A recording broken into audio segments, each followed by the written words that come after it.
Assalamualaikum warahmatullahi wabarakatuh. Nama saya Azlan. Saya akan membentangkan pengenalan kerja khusus kami yang bertajuk Matlamat Mencapai Kesepaduan di Malaysia, pengkhususan kepada kajian terhadap cabaran semasa. Jadi, jika dilihat dari segi definisi, kesepaduan merujuk kepada keadaan bersepadu dan perihal tentang menjadikan kesepaduan hidup yang utuh. Hal ini dapat dikaitkan dengan komuniti yang utuh berdasarkan kekeluargaan yang wujud di antara kaum di Malaysia.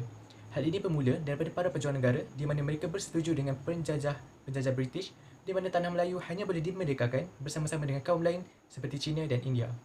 Kesepaduan juga sedikit sebanyak telah disebutkan dalam agama Islam sendiri. Jika dirujuk kepada firman Allah Subhanahu Wa Taala di dalam surah An-Nisa yang memberi terjemahan bahawa manusia di atas muka bumi ini adalah saudara tidak kira warna kulit, kaum dan juga kepercayaan. Selain itu, terdapat beberapa individu kehormat yang terawal memperjuangkan kesepaduan di Malaysia. Di antaranya ialah Tun Dr. Mahathir, di mana beliau mengetengahkan konsep wawasan 2020 yang menjanjikan negara Malaysia akan menjadi negara maju pada tahun 2020. Akan tetapi, masalah utama untuk mencapai wawasan 2020 ini adalah untuk membina masyarakat Malaysia yang bersepadu. Jadi, bagi membangkitkan kesepaduan di Malaysia, Tun Dr. Mahathir sekali lagi memperkenalkan konsep bangsa idaman, di mana konsep ini bertujuan untuk memupuk perpaduan antara semua kaum. Hal ini juga dapat perhatian daripada bekas Perdana Menteri ke-6 iaitu Najib Razak yang memperkenalkan konsep Satu Malaysia bagi mengukuhkan lagi kedudukan wawasan 2020 dan meningkatkan kesepaduan negara. Assalamualaikum, nama saya Yusof Haris bin Zakaria. Objektif kajian ini dijalankan bagi memberi pengetahuan serta menjelaskan kepada seluruh masyarakat majmuk di negara kita berhubung dengan kesepaduan dan perpaduan secara umum.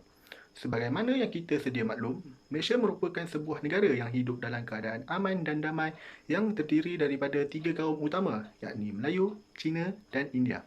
Jadi, konsep perpaduan dan kesepaduan ini amatlah penting bagi mengekalkan keharmonian dalam masyarakat yang berbilang kaum ini. Selain itu, objektif yang boleh diketengahkan adalah seperti mengenal pasti cabaran Malaysia yang terdahulu dan pada masa kini dalam memupuk kesepaduan. Kita seringkali tersentak oleh berbagai isu perkauman yang dicetuskan oleh rakyat kita sendiri. Faktor yang mungkin menjadi pencetus perkara negatif ini berlaku adalah seperti kekurangan sifat toleransi di mana sifat ini merupakan antara sifat yang paling penting dalam kehidupan masyarakat. Di samping itu, kajian ini menghuraikan kesan dan cara mengatasi setiap cabaran yang dihadapi. Kesan dari cabaran-cabaran ini berkemungkinan besar akan menjadikan sesebuah negara itu kucar-kacir dan boleh membawa kehancuran kepada negara. Oleh itu, masyarakat awam dalam negara ini diseru untuk bersatu padu dan mengelakkan diri daripada perkara-perkara yang boleh memecah belahkan perpaduan kerana ia tidak mendatangkan kebaikan dan keuntungan kepada masyarakat dan negara.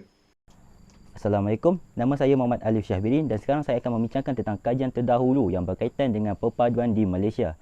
Jadi, menurut kajian Aziz Ujang, Jamaluddin Mat Jahi, Kadir Arifin dan Kadaruddin Ayub, terdapat 4 faktor utama yang menyumbang kepada tahap perpaduan dan patriotisme iaitu keselamatan, ekonomi, umur dan pendidikan.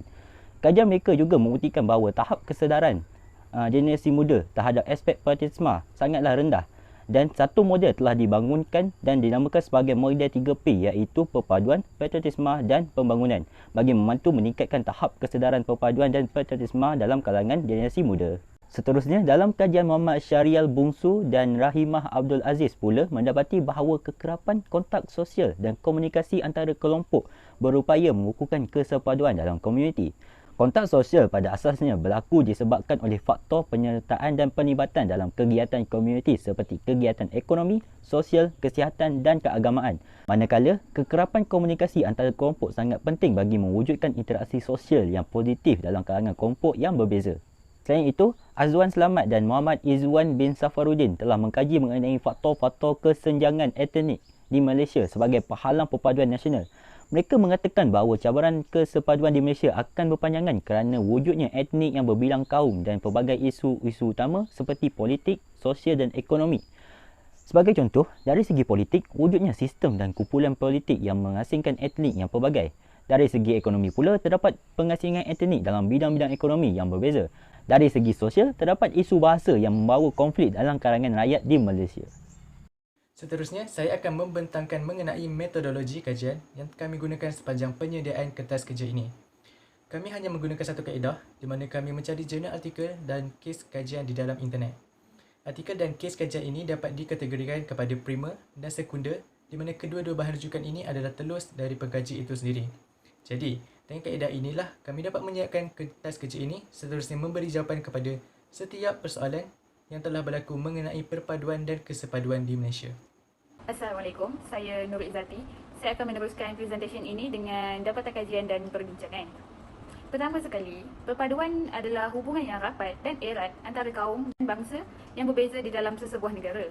Mereka dapat hidup aman tanpa sebarang isu perkauman sebagai satu bangsa yang bersatu padu dengan berlandaskan rukun negara.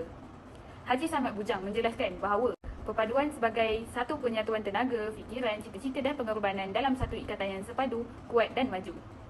Isu perpaduan di kalangan rakyat Malaysia merupakan satu perkara yang sentiasa dibincangkan. Rahimin Afandi membuat satu kajian dan mendapati bahawa perpaduan antara kaum dan bangsa di Malaysia masih tidak terlalu kuat dan agak rapuh walaupun setelah 50 tahun mencapai kemerdekaan. Ini adalah disebabkan oleh masih ada beberapa isu dan cabaran semasa yang menggugat perpaduan di Malaysia. Isu pertama yang menggugat perpaduan di Malaysia adalah isu agama. Semua sedia maklum bahawa Malaysia adalah sebuah negara yang mempunyai masyarakat majmuk dan mengamalkan cara hidup, adat dan kepercayaan yang berbeza. Walaupun begitu, isu agama masih lagi dibangkitkan sehingga kini dan dikhawatiri oleh semua kaum kerana isu ini melibatkan kepercayaan setiap kaum dan boleh mencetuskan perbalahan yang tidak sepatutnya terjadi. Malaysia adalah sebuah negara Islam dan agama Islam menjadi agama rasmi. Akan tetapi, agama dan bangsa lain tetap boleh bebas mengamalkan kepercayaan mereka sendiri. Ku berpandangan bahawa isu agama sedikit sebanyak merenggangkan hubungan antara kaum dan menjadi sesuatu yang sensitif untuk dibangkitkan bagi setiap bangsa hingga membuatkan perpaduan sukar untuk dicapai di Malaysia. Anggapan bahawa agama dan budaya sendiri adalah lebih baik perlu dielakkan agar tidak buruk sangka sesama sendiri. Antara isu yang sering dipetik adalah larangan azan, sambutan malam raya dan penggunaan nama Allah dalam kitab Bibel versi bahasa Melayu yang sering berpanjangan. Muhammad Azam memperkukuhkan lagi pandangan Hu dengan mengatakan bahawa sesetengah aktivis yang sering mengapi-apikan dan menghasut mereka hanya untuk menimbulkan salah faham. Berbalik kepada isu larangan azan yang pernah viral di sosial media, ia adalah sesuatu yang tidak perlu dibangkitkan dan perlu dinormalisasikan apabila hidup dalam masyarakat majmuk. Azan adalah perkara yang tidak asing lagi yang dilakukan oleh umat Islam di sebuah masjid atau surau. Sama juga seperti bangsa lain yang mempunyai upacara mereka sendiri. Manakala, sambutan malam raya yang sudah menjadi kewajipan oleh setiap bangsa tetapi masih lagi menjadi isu walaupun ianya berlaku setiap tahun. Bermain mercun yang menghasilkan bunyi yang agak kuat di malam raya sering menimbulkan pergaduhan, tidak kira ianya perayaan bagi umat Islam maupun bukan Islam. Perkara ini tidak akan menjadi isu jika setiap bangsa mempunyai rasa hormat dan sayang terhadap bangsa lain. Sikap bertoleransi, bersefahaman, hormat menghormati dan keamanan hendaklah sentiasa dipupuk dan diamalkan oleh semua rakyat. Perpaduan boleh diperkukuhkan lagi jika mereka semua mengutamakan dan menghayati nilai-nilai setiap agama yang berbeza. Setiap masyarakat yang menentukan sama ada kita berhak atau tidak untuk mencapai perpaduan dalam kehidupan sebagai masyarakat majmuk. Agama ini boleh dijadikan satu pendekatan untuk rakyat supaya bersatu padu tanpa mengira kaum, bangsa dan agama. Isu kedua yang menggugat perpaduan di Malaysia adalah kelas sosial. Kelas sosial adalah golongan atau kumpulan dalam masyarakat yang berbeza antara satu sama lain dalam beberapa aspek seperti taraf hidup, pendidikan dan kedudukan sosial.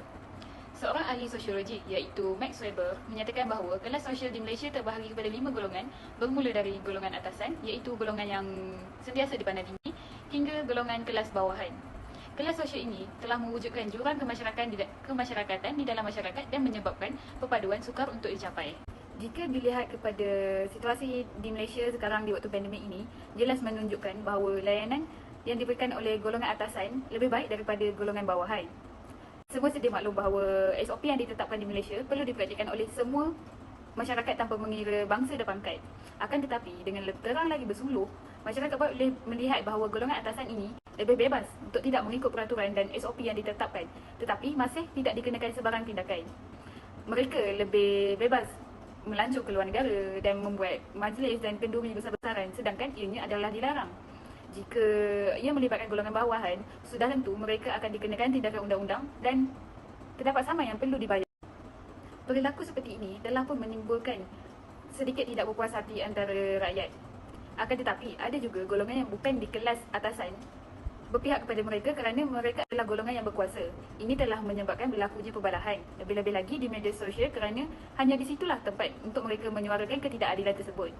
Walaupun mereka adalah golongan yang sama, tetapi golongan atasan ini telah membuatkan rakyat tidak bersatu kerana tidak mempunyai pendapat yang sama. Apatah lagi dua golongan yang berbeza. Sudah tentu sukar untuk mencapai kesepaduan apabila dibezakan dengan harta, pangkat dan darjat. Kelas sosial ini tidak seharusnya wujud dari awal lagi. Meskipun mereka adalah golongan atasan, undang-undang yang telah ditetapkan haruslah dipatuhi sama seperti rakyat yang lain dan tidak perlu dibezakan dengan ketidakadilan. Terima kasih Izzati. Sebelum itu saya ingin memperkenalkan diri saya terlebih dahulu. Saya Nur Izzawani binti Zainal Abidin. Sekarang saya akan meneruskan isi-isi di dalam dapatan kajian seterusnya, iaitu media sosial. Media sosial merupakan salah satu alat komunikasi atau rangkaian yang terkenal kerana ia membolehkan seseorang itu untuk berhubung dengan sesiapa yang mereka inginkan, tidak kira di mana mereka berada. Antara aplikasi-aplikasi yang popular di kalangan rakyat Malaysia dan sering digunakan adalah seperti Facebook, Instagram, WhatsApp, Twitter dan banyak lagi. Selain itu, penggunaan media sosial juga telah terbuka kepada setiap peringkat usia, tidak kira yang muda maupun yang tua. Dan disebabkan penggunaan yang tiada had, ia telah menyebabkan media sosial kini menjadi pengaruh terbesar kepada masyarakat di Malaysia. Sehingga kan sebahagian daripadanya mendatangkan pengaruh yang buruk dan memberi cabaran dalam mencapai kesepaduan di negara kita. Sebagai contohnya adalah cyberbully. Cyberbully adalah cara pengguna yang di mana mengganggu dan membuli pengguna yang lain tetapi menggunakan teknologi yang moden. Tambahan pula, Malaysia telah dicatatkan sebagai salah satu negara yang paling ekstrim dalam jenayah cyberbully ini. Mereka membuli dengan cara memberi komen-komen yang negatif sehingga kepada individu lain sehingga kan boleh mencetus pergaduhan dan akhirnya membawa kepada maut kerana mereka berfikir dengan cara ini sahaja dapat menamatkan kesengsaraan yang mereka hadapi. Ini tidak termasuk lagi jika mereka menyentuh isu-isu perkauman, iaitu antara isu yang sensitif seperti menghina orang kulit gelap. Adakah menjadi satu dosa kepada orang yang berkulit gelap? Semestinya tidak, kerana warna kulit bukanlah untuk melambangkan suatu kaum itu. Oleh itu, pengguna haruslah menghentikan budaya cyberbully ini demi mencapai kesepaduan di negara kita. Seterusnya adalah isu pendidikan. Seperti yang kita ketahui, Malaysia mempunyai pelbagai institusi pengajian sekolah seperti sekolah vernakular, kebangsaan, agama dan juga antarabangsa. Dalam hal ini, kita akan membincangkan isu sekolah vernakular. Sebelum negara kita mencapai kemerdekaan, sekolah vernakular ini terdiri daripada beberapa sistem, iaitu sekolah vernakular Melayu, sekolah vernakular Cina, sekolah vernakular India dan juga sekolah Inggeris. Pada zaman ini, para pelajar perlu diasingkan mengikut kaum masing-masing ketika mereka bersekolah. Namun, selepas merdeka, sistem pendidikan ini bertukar kepada sekolah kebangsaan di mana para pelajar daripada semua kaum boleh disekalikan atau digabungkan di dalam satu sekolah. Tetapi sekolah vernakular Cina dan India masih lagi tidak dimasukkan. Namun, mengapa sekolah vernakular ini menjadi perbualan hangat dari dulu hingga sekarang? Antara sebabnya adalah ia dikatakan sebagai salah satu kekangan dalam usaha memupuk perpaduan kepada masyarakat kerana para pelajar dipisahkan berdasarkan kaum ketika menuntut ilmu, walhal mereka masih lagi kanak-kanak yang kurang pengetahuan akan perpaduan sesama kaum. Sewajarnya, sejak kecil lah mereka ini harus dididik dan bergaul dengan kaum yang lain supaya tiada berlakunya jurang yang besar pada masa hadapan. Jadi, bagi mengatasi cabaran ini, ibu bapa perlu memainkan peranan yang penting. Sebagai contohnya, mereka perlu sedar bahawa betapa pentingnya anak-anak dihantar ke sekolah kebangsaan kerana di sana mereka bukan sahaja mendapat pengajian yang adil dan sama rata, malah ia juga boleh mengeratkan hubungan sesama kaum. Kesimpulannya, perpaduan dan kesepaduan merupakan proses yang amat penting dalam membentuk Malaysia sebagai sebuah negara yang aman dan damai. Namun begitu, rakyat Malaysia terpaksa menempuh cabaran-cabaran semasa dalam membentuk kesepaduan dalam masyarakat. Isu agama sepatutnya tidak akan terjadi jika setiap bangsa mempunyai rasa hormat dan bertolak ansur antara satu sama lain. Sikap bertoleransi dan hormat menghormati hendaklah sentiasa dipupuk dan diamalkan oleh segenap lapisan masyarakat. Malah, perpaduan juga boleh dicapai jika masyarakat mengutamakan dan menyelami nilai-nilai positif dalam setiap agama yang berbeza. Selain itu, perbezaan layanan yang diberikan di antara kelas sosial tidak sepatutnya ada. Undang-undang yang sedia ada sepatutnya dipatuhi oleh seluruh masyarakat, tidak kira kelas golongan atasan maupun golongan bawahan. Seterusnya, rakyat Malaysia seharusnya bersikap lebih matang dalam menggunakan media sosial. Pihak kerajaan seharusnya memandang serius dengan memantau aktiviti-aktiviti di media sosial yang mungkin akan menimbulkan isu perkauman dan cyberbully yang hanya akan mengugat kesepaduan dan keharmonian masyarakat di negara kita ini. Akhir sekali, isu pendidikan berkaitan sekolah vernakular telah lama menjadi buah mulut masyarakat Malaysia. Sistem ini mewujudkan jurang perkauman dan komunikasi yang luas antara kaum. Oleh itu, ibu bapa perlu memainkan peranan yang penting dengan memupuk semangat perpaduan kepada anak-anak mereka supaya kesepaduan antara kaum dapat dijaga hingga ke masa hadapan.